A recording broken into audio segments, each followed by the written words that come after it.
Bienvenidos a un nuevo episodio de Cuéntamelo Afro. Y bueno, hoy tenemos a una invitada que de hace tiempo quería. África Salomé, ¿cómo estás? ¿Qué tal todo? Cuéntame. Hola, ¿cómo estás? Muchas gracias por la invitación. Yo, excelente. Muy feliz de estar acá. Sí. No, yo emocionada. O sea, después de lo del embarazo, bueno, sí. Fue un proceso para que llegaras aquí como tal. Exactamente, ya un mes de ese maravilloso proceso. Bueno, cuéntame primero que nada, antes de comenzar bien con muchas cosas que tenemos que conversar. ¿Quién es África Salomé? África Salomé es una artista integral, sensible, apasionada de todas las artes y sus expresiones. Soy escritora por pasión, siempre lo he dicho, es mi verdadera pasión, mi forma de expresarme. Soy músico, soy cantante y soy actriz de teatro profesional. El teatro fue mi casa desde niña, me enseñó todo lo que sé, el maquillaje, la resiliencia, la fuerza, la disciplina, el respeto. Y soy afrofeminista antes que todas esas cosas, porque antes que todas esas cosas soy una mujer negra, soy una mujer afrolatina y me siento muy orgullosa de mis raíces. Esa es África. Qué orgullo. Y ese es mi nombre real, además. No, bueno, si supieras que la primera vez que como tal comenzamos como a seguirnos, a vernos en redes sociales, yo no sabía que ese era tu nombre real. Sí. O sea, yo pensaba que como cantabas y eso, pensaba que era como un seudónimo, pues. Sí, no, es mi nombre. África Salomé, los dos fueron mis nombres elegidos para algo, por una razón. Bueno, para grandes propósitos en realidad. ¿Y desde qué momento África Salomé empieza a tener como ese acercamiento con la música? Desde que nací. Yo siempre he dicho que yo canto desde el vientre. O sea, es un proceso muy natural para mí que por años no hice, no ejecuté por miedos, por prejuicios, ¿no? El ser mujer y ser músico es siempre difícil. Siempre, por eso en mis escritos analizo esas temáticas de las mujeres negras en la música. En mi repertorio mayormente son mujeres negras y el 100% de mi repertorio, en su mayoría, siempre es dedicado a artistas afroestadounidenses para rescatar esa raíz, ¿no? Porque siempre ha existido tributo al jazz, al blues, pero se relaciona hasta con una clase social que no es la mía, a gente que no se ve como yo, a gente que no me representa. Entonces, para mí, darle al público una experiencia sensorial, ¿no? Que vean una mujer también que represente esa historia, es un proceso muy natural porque crecí con esos sonidos, crecí con Motown. Mi familia amaba la música, amaba el R&B, el soul, y aprendí inglés de forma autodidacta, yo sola en mi casa, escuchando mucha música afro, siempre me encantó. Y del otro lado también está la salsa y la música afrocaribeña, que es mi otra mitad, que de hecho mis composiciones van con esa influencia, con toda esa mezcla. Empecé cantando música afrocaribeña, música tradicional afrovenezolana también, por supuesto. Entonces llega como esa conexión, pero después creciendo y encontrándome ya en la adultez, llega una identidad. Y decidí, quiero hacer esto porque pocas personas lo hacen y pocas personas recuerdan de dónde vienen estos sonidos. Entonces, si personas que lucen de una manera o tienen una clase social cantan en inglés, no se les cuestiona. Pero a mí se me ha cuestionado muchas veces, como que no quiero mis raíces, y es todo lo contrario. Estamos haciendo un trabajo de reivindicación de esos sonidos en América, como todo, como un continente que tiene una cultura que es multicultural, pero que no tiene que ser nada más para ciertas cosas. Claro. Tiene que abarcar todo y tiene que darse un respeto hacia todas esas expresiones. Entonces ahí fue que me enamoré de la música, desde mi casa, mis inicios. Mi abuelo era cantante, mi papá es músico, un largo etcétera. Un fin de historias. Sí. Para ti, dos cantantes que tengas como representación y tú digas, ok, esto me representa a mí y también representa a muchas mujeres negras, pues. Igual. Aretha Franklin, siempre, porque vivió muchos procesos en la industria desde muy niña. Siempre luchó contra la adversidad y lo reflejó en sus canciones. De hecho, ella donó dinero para Angela Davis en el movimiento Free Angela, la activista afrofeminista por excelencia, Angela Davis. Ella dio dinero para que liberaran a Angela. Claro. Nos regaló éxitos como Respect, como Respeto, y creo que fue una mujer increíble. Y tengo que recordar a Billie Holiday, porque sin Billie muchas cosas no hubieran pasado. Billie Holiday vivió segregación, vivió procesos históricos muy fuertes, y además tuvo la valentía de regalar uno de los clásicos de la música, que es Strange Fruit, inspirado en un poema súper denso sobre los linchamientos a personas afroestadounidenses. Entonces, la valentía que ella tuvo en principios del siglo XX, siendo una mujer afro, de cantar eso, creo que eso me inspira por siempre. De hecho, fue lo que me inició en el antirracismo. Esa canción, me tocó recitar ese poema para una obra y lo conocí el contexto y fue como, wow, ahí se abre la mente. Claro. Wow, soy esto y me siguen tratando de esa manera. El linchamiento quizás no es físico, pero con las palabras, con el pensamiento, con la falta de oportunidades y ese tipo de cosas. Sé que llevas un trabajo ahorita con Afrocolectiva. Quiero saber cómo fue ese primer acercamiento, qué te impulsó para decir como que, ok, quiero trabajar en esto, quiero llevar un mensaje claro. ¿Cómo? Bueno, realmente fue en pandemia cuando comencé a publicar textos como tal con otra revista que fue muy conocida en su momento como un medio antirracista en español. Entonces yo envié mi solicitud. Amigas me mandaron como que, mira, tú escribes muy bien, yo ya tenía un blog y hablaba de estos temas en redes sociales. Entonces me mandaron, mira, deberías escribir acá porque tienes un conocimiento que tienes que compartir. Entonces me dio la oportunidad de enviar un texto, de hecho, sobre Billie Holiday. Vuelve Billie Holiday a mi vida. Sobre la película que se realizó sobre ella con Andra Day, una actriz increíble, que canta increíble. Fue un trabajo hermosísimo y yo hice como, voy a escribir sobre esta película y se me publicó el texto. Y ahí comencé a hacer contenido también para TikTok en ese momento que teníamos 300,000 seguidores, un alcance increíble. Por cosas de la vida, problemas internos, se separa esa colectiva y se crea Afrocolectiva desde una raíz diferente, desde una comprensión distinta también, no solamente de la afrodescendencia, sino de respetar todos los géneros e identidades, personas trans afrodescendientes, lenguaje inclusivo, pronombres neutros, ¿no? Y difundir un tipo de información que aporte algo al espectador y que aporte una sensibilidad y que sea un grupo más diverso, ¿no? Porque siempre ha pasado que en el antirracismo hay buenos grupos, pero no son diversos. Pasó en el Black Panther Party que había muchos hombres y las mujeres hacían mucho más y no se les daba el reconocimiento, y Angela Davis habló sobre eso. Entonces ahorita también nosotros estamos como, hay personas trans, personas con pronombres neutros, negras, que sufren este racismo y queremos incluir a todas esas personas. Y de ahí empecé a hacer contenido y pueden ver ese contenido en todas las redes. Bueno, ya saben, por favor, Afrocolectiva. Sí, sí. Yo hablo sobre música más que todo. Claro, la influencia de las mujeres negras en la música. Ay, sí. Porque, ¿qué pasa? Hay ocasiones, bueno, en la mayoría de las veces en la historia, donde mujeres negras muy representativas tuvieron un gran protagonismo y al final lo que hacen es invisibilizarlas. Sí. Sí, el caso del rock and roll, por ejemplo, que hay un video muy bueno sobre eso. El rock lo creó una mujer negra cristiana, en una época en la que tocar guitarra era considerado un pecado, pero precisamente por la raíz de donde venía. Luego viene Elvis y agarra las mismas, ni siquiera cambia, las mismas canciones, las mismas coreografías, las mismas, y hacen un blanqueamiento en la industria de la música. Y no es culpa de él directamente o de la persona que lo hace, pero está participando y está aprovechándose de la situación de otras personas. ¿No? Bueno, es que en realidad la mayoría de la historia toda la música es negra. No solamente eso, sino no solamente en la música, sino en la historia. En o sea, todo, ha sido política, completamente. Exactamente, en todos los sectores de la sociedad. Política, literatura, arte plástico, siempre nos dejan a un lado. Bueno, yo sí Maquillaje. Bueno, también. Joyas.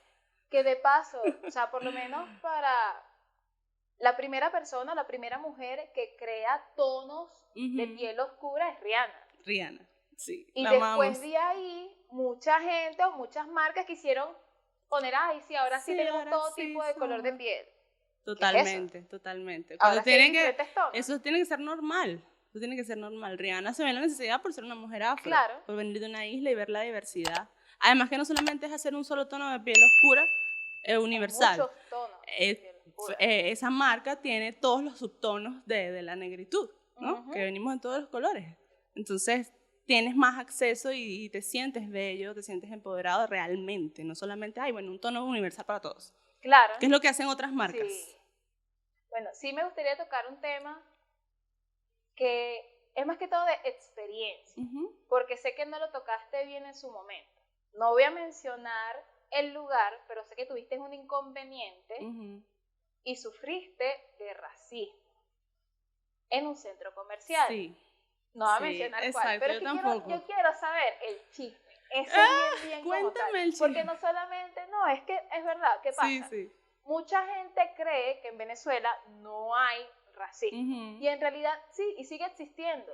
Tal cual. Entonces, ¿quieres contar un poco más de esa experiencia que tuviste? Porque sin embargo hay gente que, o sea, no tuviste suficiente chance, fue algo muy corto, fue algo muy breve, mucha gente no lo llegó a saber, entonces como que, y eso fue el año pasado, si no me equivoco. Sí. Entonces, sí, fue una experiencia bastante desagradable, porque de hecho yo iba a grabar y venía de otra pauta.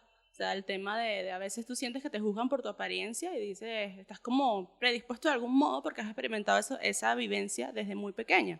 En mi caso fue así. Y aparte no soy caraqueña. Entonces siempre es como, bueno, voy a estar arreglada, voy a estar presentable para que no me molesten tanto.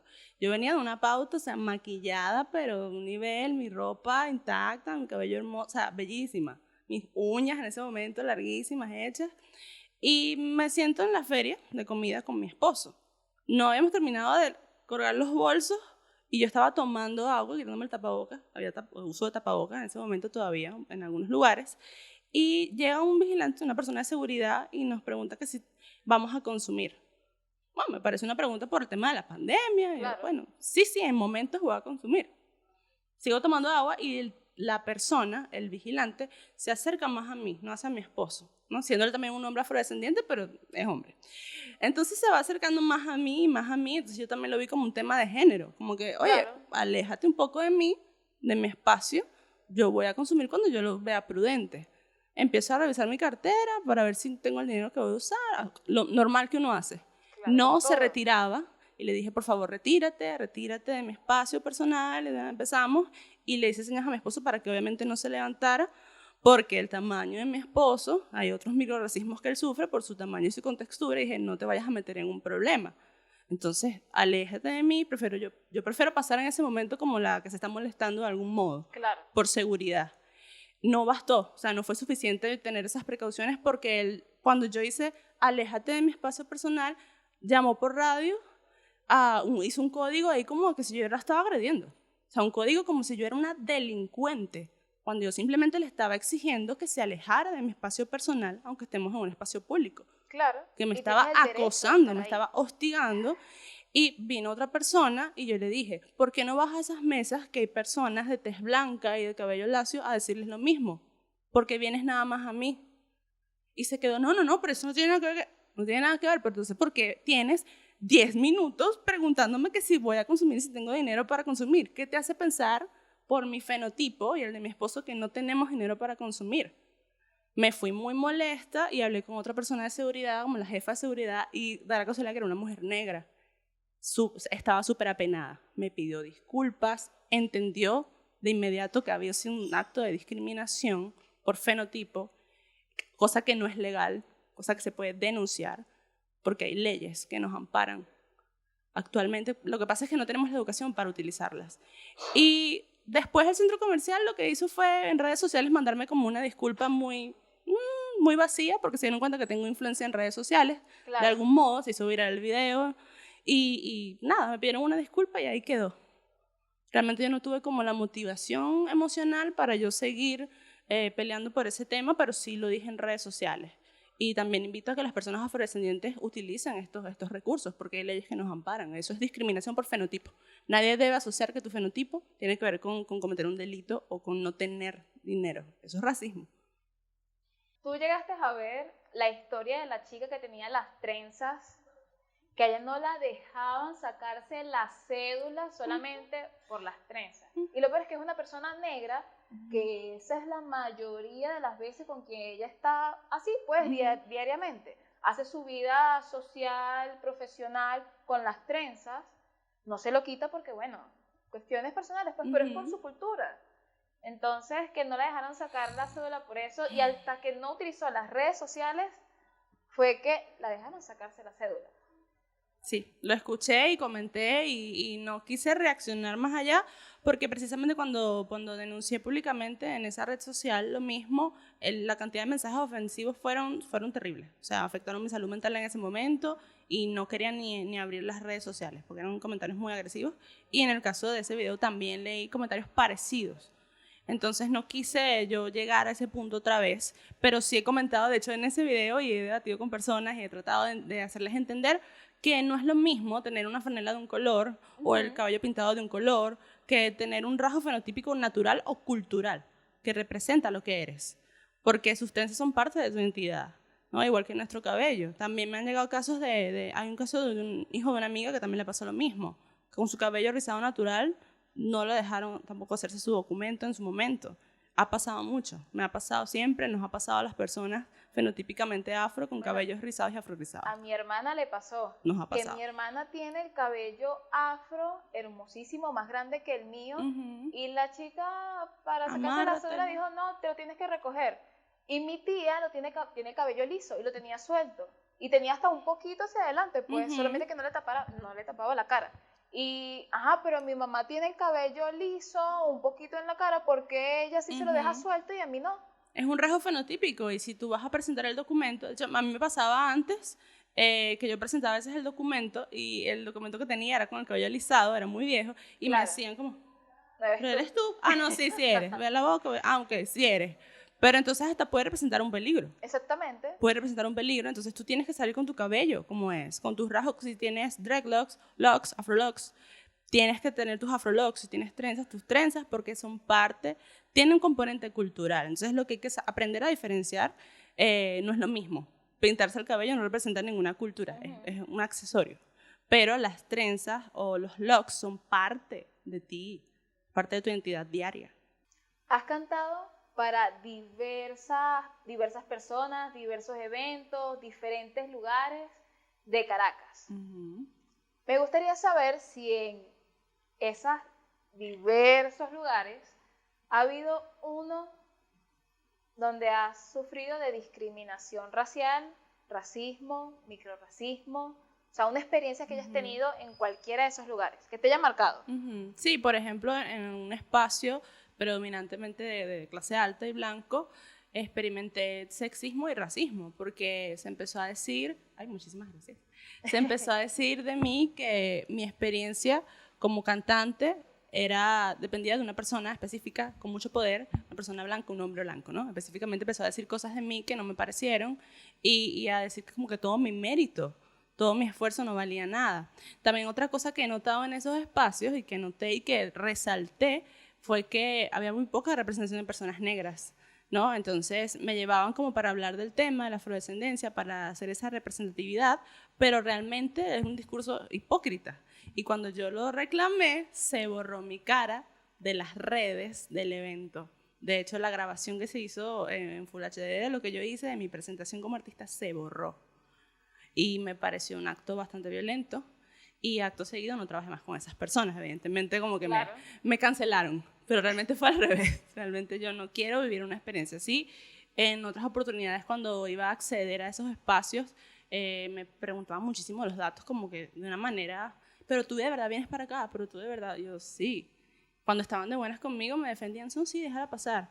Y la mayoría de la gente de seguridad era muy amable conmigo, pero hubo casos específicos donde asumían que yo no podía estar en ese círculo por ser una mujer afrodescendiente. Entonces sí me pasó, y fue bastante delicado en su momento. No fue agradable.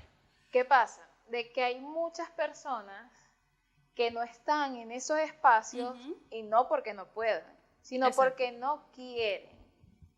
Y entonces me da hasta a veces muchísima risa de que dicen y que bueno, no, es que aquí no vienen negros y esto, pero es porque en realidad no quieren estar en ese espacio tan malavibrosa, ¿sabes? ¿Quién quiere que lo traten así? Exactamente. O sea, ¿quién quiere y es una experiencia? Yo vuelvo a citar a Billie, que es mi inspiración, y es triste, ¿no? Que después de muchos años cantando estos géneros, yo experimento cosas similares, ¿no? Porque tengo cierto privilegio de acceder a esos espacios por muchas circunstancias y por muchos factores, pero cuando veo que mi gente no está ahí, yo estoy feliz de algún modo porque estoy representando, pero a la vez se siente un vacío. Siento un vacío porque no ves a gente que se parezca a ti. Al igual que cuando ves gente en la televisión, te sientes igual, pero en el espacio laboral, en esos lugares de alta alcurnia, tampoco. Entonces yo creo que romper ese paradigma es difícil. Uno no quiere ir, como tú lo dices. Claro. Afecta mucho psicológicamente, pero yo siento que de algún modo estoy dando algo a mi comunidad que a lo mejor no se ve ahorita, pero se va a seguir viendo en generaciones, porque Billie se atrevía, ella cantaba en un café de alta sociedad y cantaba Strange Fruit para gente blanca. La gente negra no tenía acceso a Billie. Claro. ¿No? Billy cantaba en público segregado, etcétera. Sam Cooke es otro ejemplo, otro compositor increíble. Entonces, a veces hay que hacer ciertos sacrificios por la comunidad que son muy rudos y aceptar los privilegios que uno tiene, por supuesto, porque todas las personas tenemos algún tipo de privilegio. Claro. Siempre, siempre. En cuanto a la parte de discriminación y racismo, ¿te gustaría en algún momento hacer algo aquí en Venezuela para que, sabes, causar un impacto más grande, no solamente en redes sociales, sino presencial? Sí, de hecho ya hice mi primera conferencia. Okay. Fue genial, con un grupo feminista que me invitó, que admiro muchísimo, a parte de su directiva, que son mujeres poderosas, y una hermana negra está ahí, y me invitó a hablar sobre la afrodescendencia y la afrolatinidad para conmemorar el Día de la Mujer Afrolatina y Afrocaribeña, y fue un espacio muy bonito. Y ahí también fue una experiencia muy rara, porque lo hicimos en un local, y se llenó, o sea, había muchísima gente, fue la primera vez que yo hablé, recité algo de poesía, hablé un poquito sobre la diferencia que hemos sentido las mujeres afro en el feminismo y cómo hemos tenido que crear nuestros códigos, nuestras luchas, nuestras vivencias, y fue increíble. Ya tuve mi primera conferencia y quiero volverla a hacer.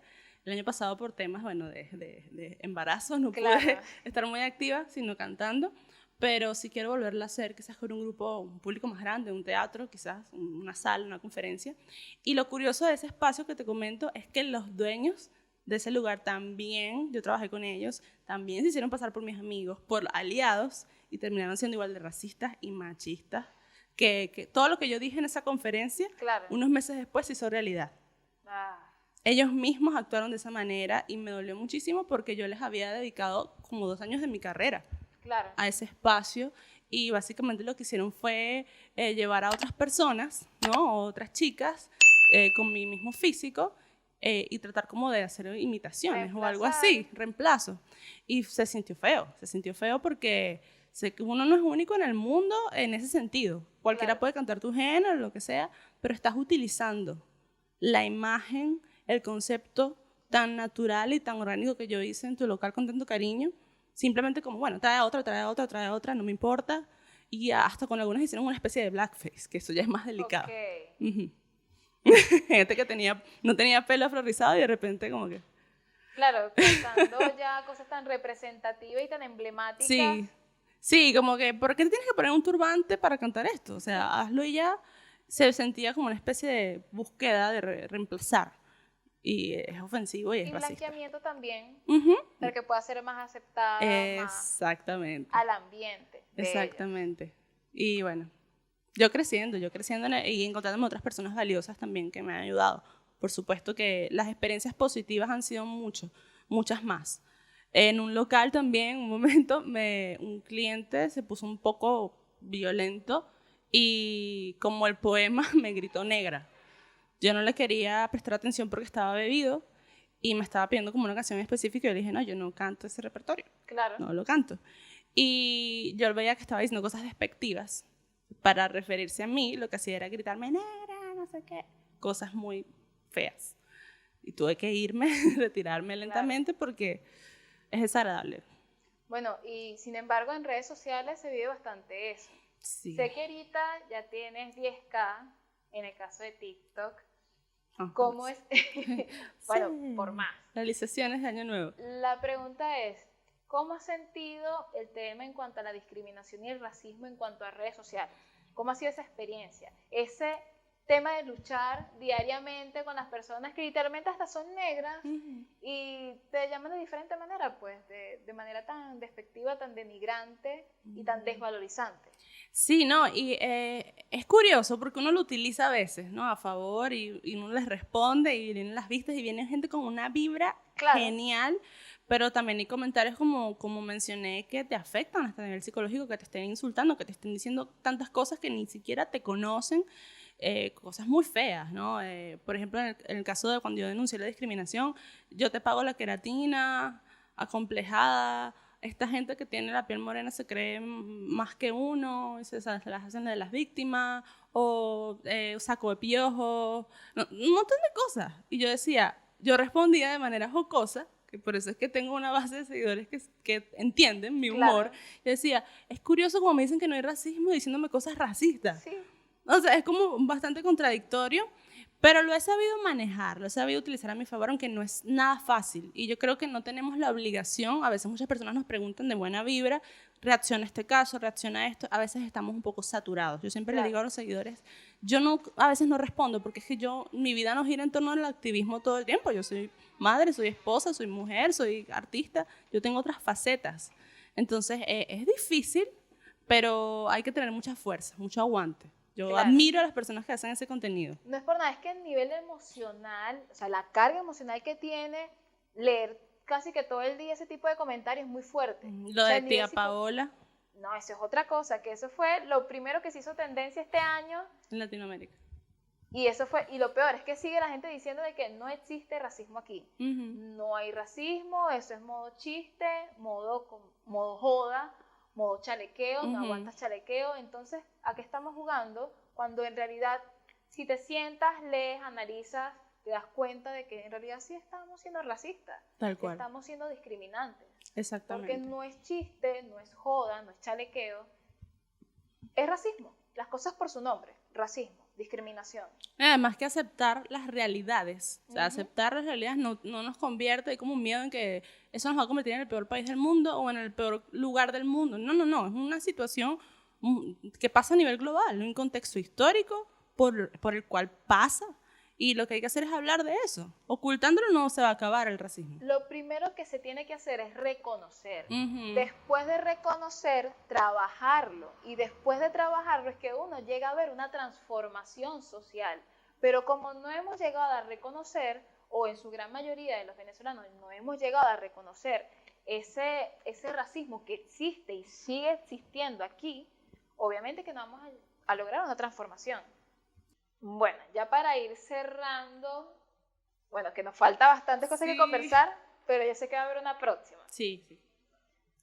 Me gustaría saber, ¿qué sientes tú que falta en Venezuela para que pueda haber esa consolidación en cuanto al respeto, a la tolerancia, a la verdadera tolerancia, no la supuesta que está ahorita, una verdadera tolerancia y aceptación, pues, para poder estar coexistiendo en un mismo espacio sin ningún tipo de diferencia como tal? Falta aceptar como comunidad primero los errores que podemos tener para que la lucha llegue y se escuche y se entienda. Y falta también aceptar a nivel general como sociedad que el hecho de que tengamos ciertos errores no nos hace menos, no nos hace que también digamos esas diferencias, no nos hace querer menos a nuestro país. Al contrario, queremos vivir en un lugar más seguro para nosotros mismos y para las próximas generaciones. Queremos que se sanen esas heridas del pasado porque venimos de familias donde incluso dentro de los mismos círculos negros y afrodescendientes escuchamos cosas de las personas mayores y comentarios y corregimos y vamos cambiando esas estructuras. Vivimos en una sociedad donde también el autorreconocimiento tiene que ser importante, porque el autovalor y el autorreconocimiento es lo que nos va a hacer realmente cambiar esa mentalidad. Yo siempre recuerdo a una de las personas que yo más admiro, que es Malcolm X, que decía, ¿quién te enseñó a odiarte? ¿Quién te enseñó a odiar tu nariz, a odiar tu pelo, a odiar quién eres?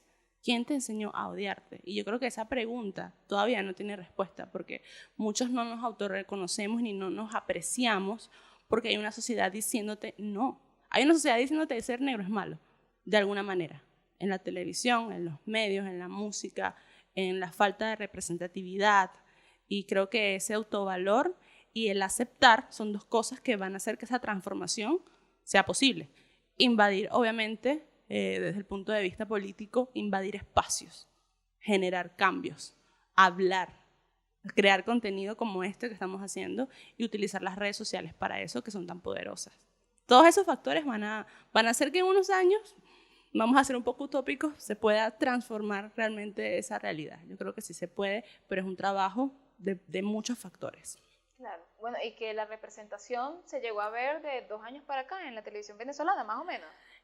Sí, o sea, y es que falta mucho, porque a nivel de Latinoamérica y de Venezuela se logra entonces más inclusión. Yo soy actriz y lo digo con mucha propiedad, porque hasta puedo buscar pruebas, que cuando me llaman a un casting es mujer afrodescendiente. Yo no puedo, o sea, no puedo tener otro personaje. Dice casi que doctora, odontóloga, periodista, cualquier cosa, y te llaman mujer afrodescendiente 1. Si tienes un cargo específico, son los mismos papeles estereotípicos. Y tú te cansas. Cuando ya tú dices no voy a ir al casting, hacen lo mismo que hizo aquel local y tratan de buscar un reemplazo. Claro. Y siguen, y es un círculo. Siguen. Y mientras más joven seas, preferible porque saben que a lo mejor pueden invadir más tu mente. Entonces yo siento que el autorreconocimiento y la lectura es muy importante para que las mujeres afrojóvenes tengan esa conciencia sobre todo, porque en el medio la representación es muy poca y son papeles arquetípicos o personas de piel más clara. Entonces nos dan los papeles arquetípicos también que se asocian a nuestra piel. Claro, supuestamente, que eso es lo es terrible. Uh-huh. Entre sí. otras que es como, no necesariamente, porque hay a mí me han tocado personajes sin nombre, es lo que te digo. Yo hice, y no tengo ningún tema con esa producción, fue muy bonita y todo, pero yo hice un personaje que se llama, creo que, Chica Rica, una cosa así. O sea, un objeto. Claro. Un objeto. Y evidentemente había otra chica blanca que también estaba en el papel, pero la fetichización que yo viví en el momento, que era mucho más joven, ¿no? Y el cabello rojo y la cosa, y el afro gigante, era como yo sentía la presión, sentía la sexualización y la fetichización de mi cuerpo. Y no está bien, porque yo soy una actriz además estudiada. Claro. Además que estudiar arte dramático. Entonces es complicado. Complicado, pero tenemos que ir poco a poco, si se puede. Bueno, yo considero de que es algo progresivo. Hemos avanzado, sinceramente. Sí, claro. Hay que aceptarlo. De 3 años para acá hemos avanzado a paso pequeño, pero firme. Uh-huh. Y ya poco a poco se está haciendo un reconocimiento, se está haciendo una aceptación, que obviamente no es de la noche a la mañana, pero se está haciendo el trabajo, como tiene que ser. Así es, sí. Bueno, África Salomé, de verdad que muchísimas gracias por estar aquí, gracias por compartir, por dar tu punto de vista, porque es necesario. No eres la única que lo vive, no eres la única que lo sufre, y la idea es sentir esa fuerza de que uno no está solo y que hay que realmente cambiar este tipo de actos, pues, este tipo de sucesos, este tipo de acciones para lograr un cambio. Así es, qué bonita frase. Gracias. Nos vemos en una próxima. De verdad que ya saben que nos pueden seguir en todas nuestras redes sociales. Cuéntamelo Afro en TikTok, Twitter, YouTube, todos lados. Nos vemos en una próxima y muchísimas gracias. Gracias a ustedes.